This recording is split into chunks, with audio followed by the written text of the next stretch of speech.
नमस्कार दोस्तों। आज की इस वीडियो का टॉपिक है कि आज बाजार गिर गया लेकिन स्मॉल कैप और मिड कैप क्यों नहीं गिरे। तो ये आम इन्वेस्टर के मन में, जो लोग म्यूचुअल फंड में पैसे को निवेश करते हैं, उनके मन में ये सवाल है कि बाजार तो गिर गया लेकिन मिड कैप और स्मॉल कैप क्यों नहीं गिरा। तो दोस्तों, आज की इस वीडियो में जो हम टॉपिक कवर करेंगे यानी कि जो समझेंगे, वो आज हम समझेंगे कि मार्केट क्यों गिरा, स्मॉल कैप क्यों स्टेबल रहे, आगे के लिए क्या रणनीति होनी चाहिए, यानी कि आगे के लिए इन्वेस्टमेंट के लिए क्या स्ट्रेटेजी होनी चाहिए, उस पर बात करने वाले हैं। यानी कि आगे जो है मार्केट गिरेगी या फिर मार्केट अभी जो है स्टेबल रहेगा या फिर मार्केट में तेजी आ सकती है, उसके बारे में चर्चा करेंगे। और यदि आप इन्वेस्टमेंट कर रहे हैं तो आपको किस स्ट्रेटेजी से आपको अपना पैसा जो है निवेश करना चाहिए, उसके बारे में भी डिस्कस करेंगे।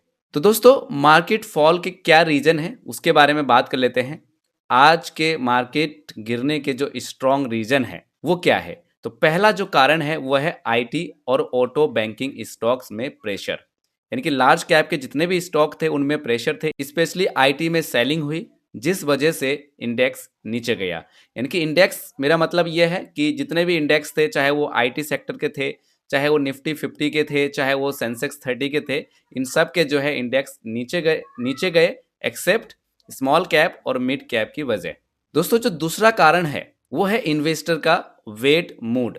यानी कि इन्वेस्टर ने प्रतीक्षा जताई यहाँ पे, क्योंकि नेक्स्ट वीक आप लोग जानते हैं कि फेडरल रिजर्व अपडेट आने वाला है, जिस कारण इन्वेस्टर के मन में, दिमाग में इंटरेस्ट रेट जो कट होने वाली है उस पर क्लियरिटी नहीं है।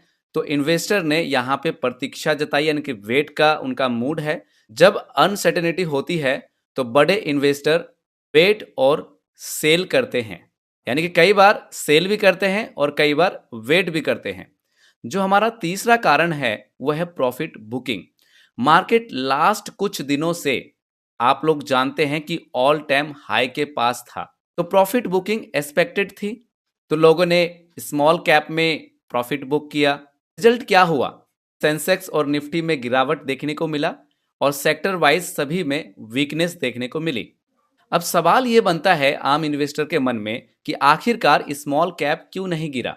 सबसे इंटरेस्टिंग पॉइंट ये था कि स्मॉल कैप में गिरावट एक्सपेक्टेड थी, लेकिन हुआ इसका उल्टा। रीजन यही है कि ओवरसोल्ड लेवल पर ऑलरेडी था। कहने का यह मतलब है ओवरसोल्ड, कि पहले से जो है ज्यादा बिकवाली हो गई थी, यानी कि 3-4% की गिरावट थी स्मॉल कैप कैटेगरी में। तो पिछले कुछ दिनों में जो करेक्शन हो चुका था, तो यह एक कारण है। यानी कि भाई 3-4 दिन पहले से जो भी आम investor small cap mutual fund से पैसे निकाल रहे थे, स्मॉल कैप स्टॉक को बेच रहे थे और बेच बेच के जो है पैसे लार्ज कैप की तरफ शिफ्ट हो रहे थे। रिटेल और HNI बाइंग एक्टिव रही, जहां लार्ज इन्वेस्टर रुक गए वहां रिटेल ने बाय कर लिया। जो हमारा तीसरा कारण है वो है सेक्टर रोटेशन। जी हाँ दोस्तों, सेक्टर रोटेशन क्या हुआ? इसके कारण है कि लार्ज कैप से पैसा निकला, जो लार्ज कैप थे उससे पैसा निकलकर स्मॉल कैप में चला गया। तो यह एक कारण जो है देखने को मिला। हमारा चौथा कारण है वो है वैल्यू बाइंग। स्मॉल कैप में वैल्यूएशन अट्रैक्टिव हो गए थे, इसलिए आज के दिन आपको ज्यादा रेड नजर नहीं आए। कौन सा? स्मॉल और मिड कैप, यानी कि इसमें जो है आपको पॉजिटिव दिखाई दिया, नहीं मार्केट में जो है यहाँ पे तेजी दिखाई दी। बीच बीच में मैं कोशिश करूंगा स्क्रीनशॉट लगा के दिखाने की कि किस सेक्टर में कितनी जो है गिरावट या फिर कितनी पॉजिटिव है, तेजी है। अब यहाँ पे बात कर लेते हैं छोटे से रिकैप की। लार्ज कैप में प्रेशर रहा आज के दिन, यानी कि 9 दिसंबर 2025 को मिड कैप माइल्ड रिकवरी देखने को मिला और स्मॉल कैप में आउट परफॉर्म देखने को मिला। अब दोस्तों, इसी मध्य सवाल ये आता है कि जो इन्वेस्टर स्मॉल कैप में कुछ बेचना चाहते थे, कुछ खरीदना चाहते थे, उनको कैसे पता चलेगा कि भाई हमें, अगर म्यूचुअल फंड में उन्होंने होल्ड कर रखा है और म्यूचुअल फंड से यानी कि स्मॉल कैप कैटेगरी से कुछ पैसे निकालने चाहते हो, तो उनको कैसे पता चलेगा? तो देखिए, यदि आप स्मॉल कैप कैटेगरी से कुछ पैसे निकालना चाहते हो, लार्ज कैप से चाहते हो, मिड कैप से चाहते हो, और यदि आप 2 बजे के बाद अपने म्यूचुअल फंड से पैसे को निकालते हो, तो याद रखिएगा कि वो एनएवी जो है कंसिडर हो सकती है नेक्स्ट डे एनएवी की।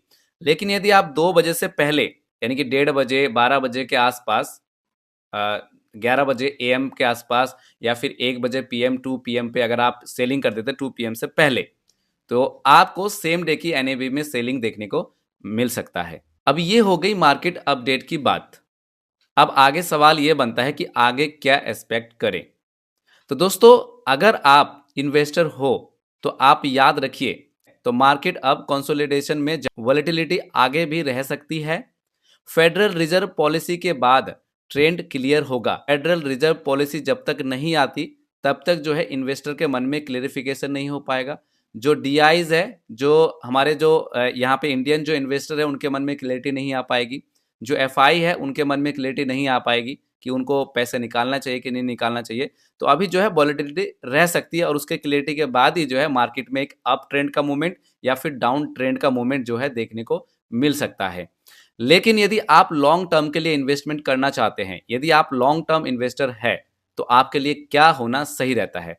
तो यदि आपने क्वालिटी स्मॉल कैप ले रखा है, चाहे वो आपकी किसी पर्टिकुलर स्टॉक हो या फिर आपने स्मॉल कैप के म्यूचुअल फंड को सिलेक्ट कर रखा है और वो quality small cap mutual fund है या फिर क्वालिटी स्टॉक्स है, उस कंडीशन में वो कंपनी अच्छी परफॉर्मेंस कर सकती है या फिर वो स्मॉल कैप वो म्यूचुअल फंड अच्छी परफॉर्मेंस कर सकती है।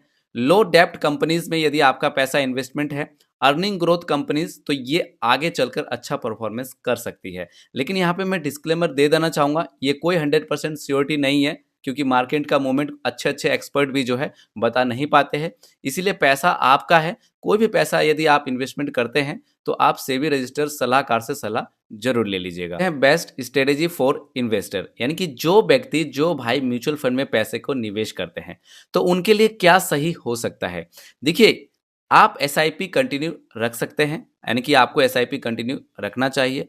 लमसम अभी इस वक्त आपको अवॉइड करना चाहिए, यानी कि जब तक मार्केट का सही मूवमेंट पता ना चल जाए कि मार्केट अभी डाउन ट्रेंड में है या फिर अप ट्रेंड में है। यदि आप ज़्यादातर श्योर हो कि मार्केट अभी डाउन ट्रेंड में है और गिर सकती है इससे नीचे, तो थोड़ा सा अभी लमसम आपको अवॉइड करना चाहिए।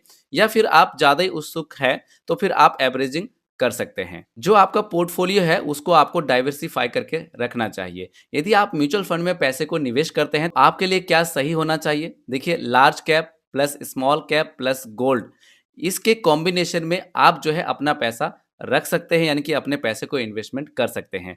आप ऐसा कभी ना करें, पता चल रहा कि आपने एक ही सेक्टर में सारा का सारा पैसा झोंक दिया हो, तो आने वाले समय के लिए आपके साथ थोड़ा नेगेटिव भी हो सकता है। तो इस बात का आप ध्यान रखिएगा। मैं यहाँ पे एक छोटा सा एग्जांपल दे दूं कि आप एलोकेशन कैसे कर सकते हैं। जैसे 50% लार्ज कैप में आप इन्वेस्ट कर सकते हैं, 30% मिड या फिर स्मॉल कैप में आप इन्वेस्ट कर सकते हैं, 20% गोल्ड या फिर डेब्ट फंड में भी आप पैसे को इन्वेस्ट कर सकते हैं। तो दोस्तों, आज की इस वीडियो में 9 दिसंबर 2025 की मार्केट अपडेट थी। यह अपडेट आपको कैसी लगी? वीडियो में लाइक और कमेंट करके जरूर बताइएगा। और हाँ, यदि आप भी अपने पैसे को लेकर चिंतित है कि मुझे कुछ पैसा निकालना चाहिए, मैं कब निकालूं, कब नहीं निकालूं, यदि आप लॉन्ग टर्म इन्वेस्टर है, यदि आप अपने पोर्टफोलियो को रिव्यू कराना चाहते हैं, तो इस वीडियो के नीचे कमेंट बॉक्स में कमेंट कर सकते हैं। या मेरे फिर और भी कई सारे वीडियोस है म्यूचुअल फंड के ऊपर, एसआईपी के ऊपर, लमसम के ऊपर, लोन के ऊपर, उन सब वीडियो को जाके आप लोग देख सकते हैं, वॉच कर सकते हैं और कुछ ना कुछ सीख सकते हैं।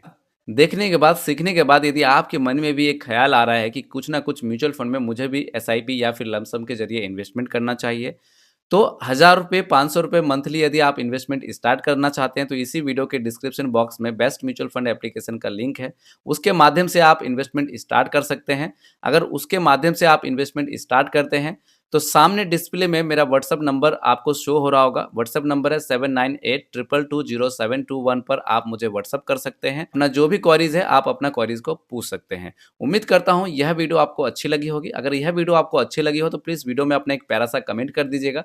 अभी तक अगर आपने इस चैनल को सब्सक्राइब नहीं किया तो चैनल को सब्सक्राइब करके और बगल में जो बेल आइकन का बटन है उसको जरूर प्रेस कर दीजिएगा और यह वीडियो अपने दोस्तों को, अपने परिवारजनों को जरूर शेयर कर दीजिएगा।